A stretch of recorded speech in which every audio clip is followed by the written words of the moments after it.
Nolan Bushnell was unique in his field. He stood between the slot machines and the computer business, which became united over the course of the decade to make games suitable for the masses. In the mid-1960s, Bushnell was employed in the Lagoon amusement park as a so-called girl for everything, and especially as a mechanic for the slot machines. Thus he got much more practical experience in dealing with the electronics, which was normally denied in the theoretical part as an electrical engineer at the University of Utah. Shortly after graduation, he found a job at Ampex in Silicon Valley, where he came across the game Space War for the first time. Immediately, he realized the potential of the game and looked for ways to market it. He developed plans for a mini-coin-based computer to publish the game, but that turned out to be too expensive.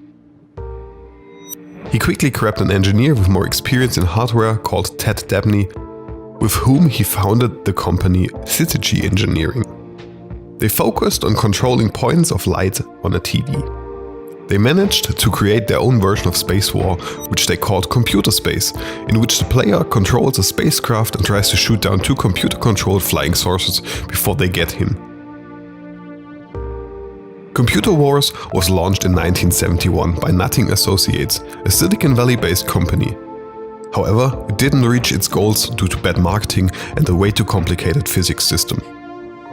At the same time, another game called Galaxy Game, which was one more clone of Space War, scored even worse, as it was way too expensive for the mass market.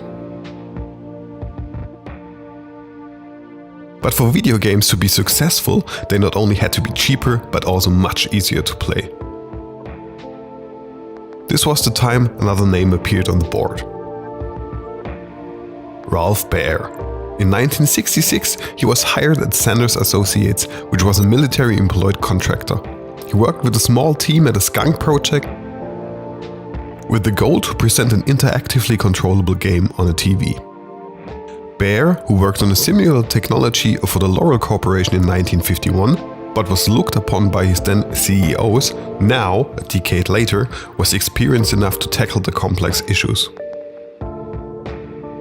He and his co-worker Bill Harrison, who was responsible for most of the hardware work, were working on a DTL system that sent video signals to a TV to flash points of light on a display.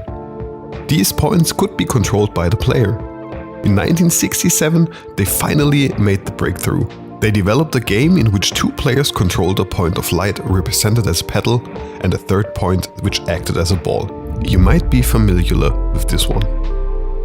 Unfortunately, Sanders Associates, as a small military supplier, was not able to offer this system to the end user as a finished product on the market, and so they gave Baer the approval to find a partner for the production of the system. But this seemed to be extremely difficult, since none of the US-based cable companies had even the slightest clue about interactive gaming. Baer then turned to all manufacturers of televisions in the US, but only one company was interested in the project. That's why Sanders licensed the technology in 1971 to Magnavox. The birth of the home console. When the now called Magnavox Odyssey video game system came on the market in 1972, it was not just the first video game console in general, who left the arcade's core market and turned to the mass market. It was also the first real console that could send a manipulable signal to the TV.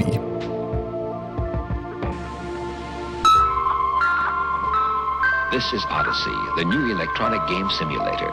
You attach Odyssey to your television set in seconds to create a closed-circuit electronic playground.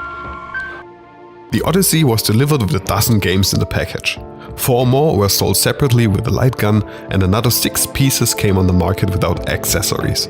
These games were mostly variations of various quizzes, primitive shoot-em-ups or ball pedal games.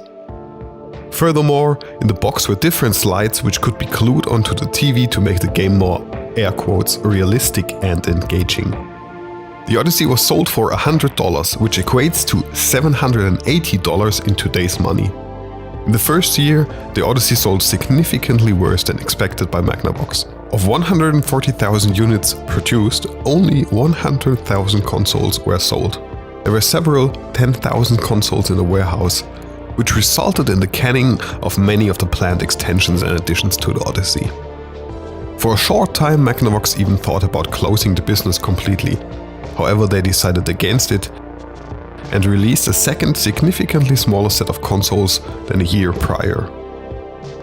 The limping sales could be melded with two decisive factors. First, the exorbitant pricing at the time, and second, the advertising, which suggested that the Odyssey only worked together with Magnavox TVs, which obviously wasn't the case.